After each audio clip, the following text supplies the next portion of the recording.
आज हम एक ऐसी कहानी की गहराइयों में उतरने वाले हैं जो नस्लों से सुनाई जाती आ रही है। एक ऐसी हस्ती की कहानी जो सिर्फ अमावस की काली रातों में ही नजर आती है और जिसका सामना करने वाले या तो अपना ज़हनी तवाज़ुन खो बैठते हैं या फिर कभी वापस ही नहीं आते। जरा सोचिए उस जमाने के बारे में जब रातें वाकई काली होती थीं। आजकल तो शहरों की रोशनियों में हमें अंदाजा ही नहीं होता कि असल अंधेरा होता कैसा है। उस दौर में जब सूरज डूबता था ना, तो बस एक गहरी खामोश स्याही छा जाती थी। जंगल की वो खामोशी जिसमें एक पत्ते की सरसराहट भी दिल दहला देती थी। और उस दौर में कहानियां सिर्फ वक्त गुजारी नहीं होती थीं, वो हकीकत का रूप होती थीं। तो हमारी ये कहानी शुरू होती है पंजाब के एक छोटे से गांव चकनोरा से।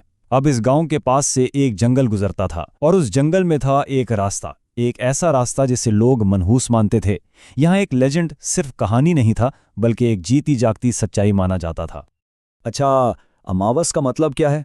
ये सिर्फ वो रात नहीं जब चांद नहीं होता। हमारी रिवायात में ये वो वक्त माना जाता है जब यूं समझें कि हमारी और दूसरी दुनियाओं के बीच के पर्दे हट जाते हैं।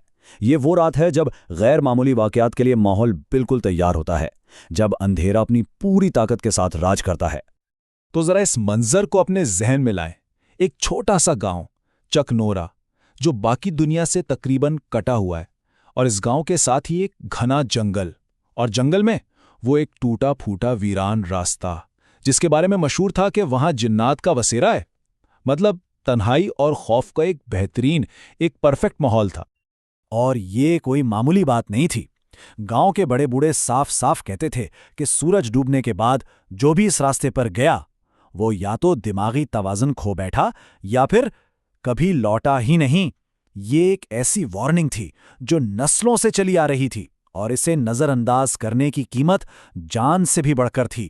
यानी इस कहानी में जो कुछ दांव पर लगा था वो शुरू से ही बहुत बड़ा था। मगर हर कहानी में, हर लेजेंड में कोई ना कोई ऐसा जरूर होता है जो उसे चैलेंज करता है। तो अब हमारी कहानी में भी एक ऐसा ही किरदार आ रहा है। एक ऐसा आदमी जो गांव के सबसे गहरे खौफ को ललकारेगा और अपनी जान की बाजी लगा देगा। और इस आदमी का नाम था सलीम। सलीम जो था ना, वो बड़ा जिद्दी और शक्की मिजाज था। वो गांव वालों की उन पुरानी बातों को बस वहम परस्ती समझता था। उसका कहना था ये सब वहम है, लोगों को डराने की कहानियां। और उसकी यही जिद, यही अल्फाज कहानी को आगे बढ़ाते हैं सीधा उसके खौफनाक अंजाम की तरफ। तो यहां आकर ना दो अलग अलग सोच टकरा रही थीं। एक तरफ था पूरे गांव का सदियों पुराना अकीदा, उनका डर, और दूसरी तरफ था सलीम जो हर चीज को अक्ल और मंतिक से देखता था। लेकिन सवाल यह है कि क्या मंतिक अंधेरे में काम आती है, खासतौर पर उस अंधेरे में जो खुद शिकार पर निकला हो?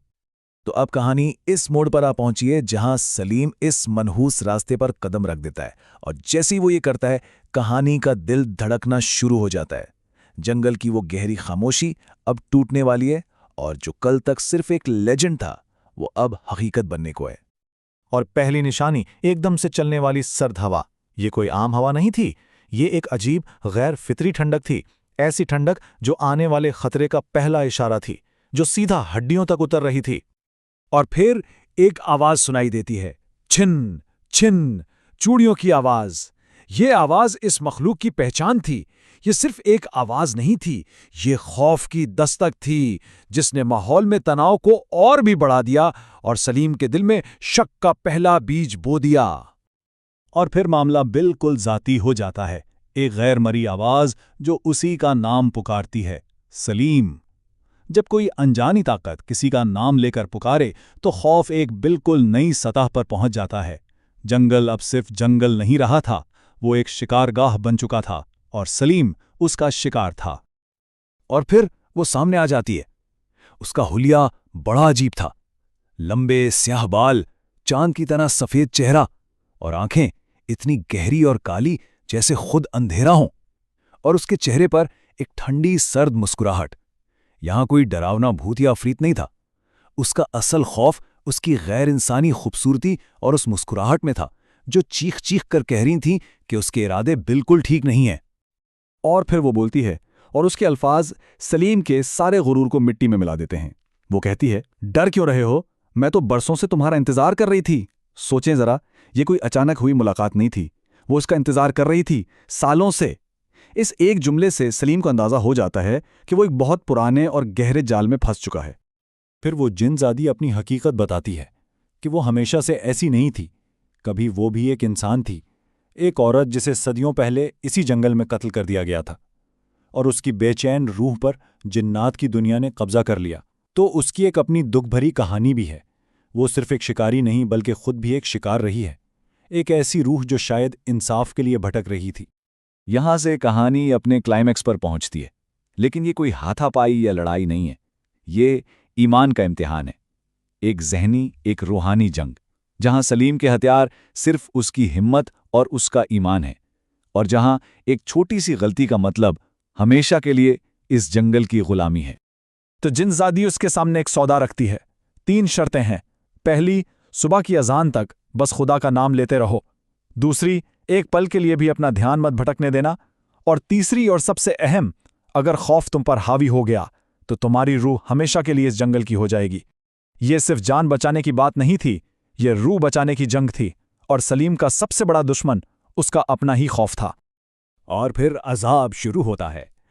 जिनज़ादी उस पर हाथ नहीं उठाती, वो उसके दिमाग से खेलती है, उसके जहन पर हमला करती है।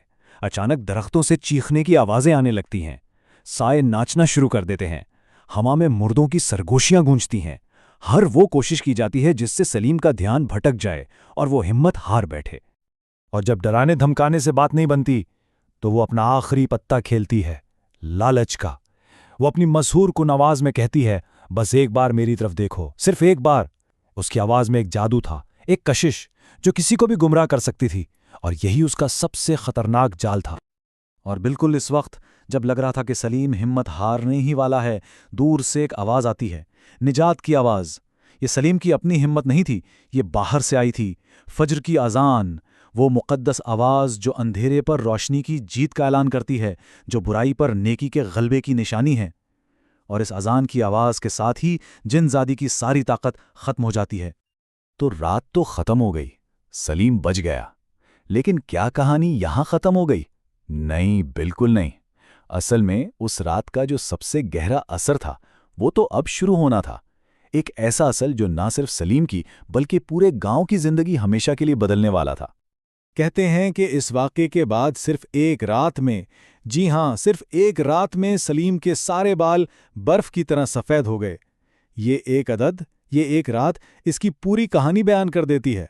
इस रात का खौफ इतना शदीद था, इसका सदमा इतना गहरा था कि उसने अपना निशान हमेशा के लिए छोड़ दिया। ये एक ऐसा सबूत था जिसे गांव का कोई भी शख्स झुटला नहीं सकता था। सलीम के इस तजर्बे के बाद जो कल तक सिर्फ एक वहम था, वो गांव के लिए एक ठोस हकीकत बन गया। वो मनहूस रास्ता आज भी सूरज डूबने के बाद वीरान पड़ा रहता है। अमावस की रात को गांव में आज भी लोग अपने घरों में चिराग जलाते हैं, और ये कहा जाता है कि अंधेरी रात की वो जिनज़ादी आज भी वहीं हैं, इंतजार में। सलीम का खौफ अब पूरे गांव की मीरास बन चुका है। और ये कहानी हमें एक आखिरी सवाल के साथ छोड़ जाती है। सलीम की कहानी तो हमने सुन ली, लेकिन इस सोचने की बात है कि हमारी इस रोशन जगमगाती दुनिया के किनारों पर, इन गहरे अंधेरों में जहां हमारी नज़र नहीं जाती, ना जाने और कौन कौन से राज और कैसी कैसी हस्तियां छुपी बैठी हैं, जो बस अमावस की अगली रात का इंतजार कर रही हैं।